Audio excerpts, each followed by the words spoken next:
Let's do an in-depth look at the finished Cobra Missile Command. The original one was a Sears release, and it was just flat cardboard. Some parts you would fold out to make like the control center and so forth.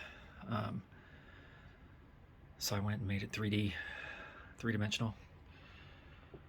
I didn't have one on hand to measure off. I just had to go online and look at photos and so forth and just try to get the size right, which I think I did.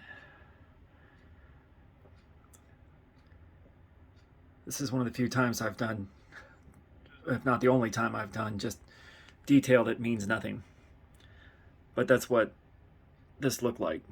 Just dials and gauges and hoses and panels and so forth that meant nothing, went nowhere. And look, I put a control screen, which didn't have that, and look what the target is. G.I. Joe headquarters.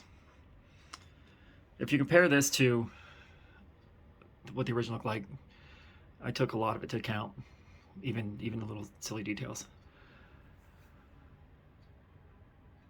I have those panels, I cut them out, and they're laying around here somewhere. So they could, theoretically be placed back on.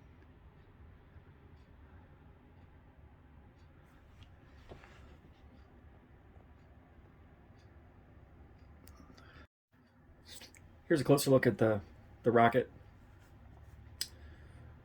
In the original, there was just a little pivot here where it would just turn.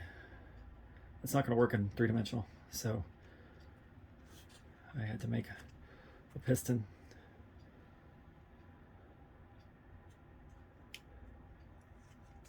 So see how all this bends. This is some sloppy work right here. This is the first time I've worked with drywall, but it's pretty hidden, so you're not going to see that. And the rocket is not attached. I made a cradle for it. You can see up close, you see the rivets and the panels that I put in. Wires, just nonsense stuff in here.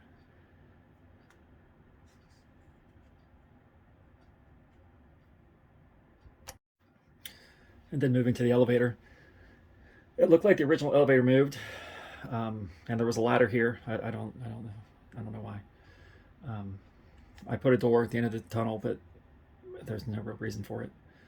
But this does, I haven't done this one, but this does raise and lower. So you can see there's a ladder right behind it that goes nowhere. But that was, that was Ron Rudet's original vision. I wanted to really copy that. Hopefully Ron Rudet sees this, since this is his design.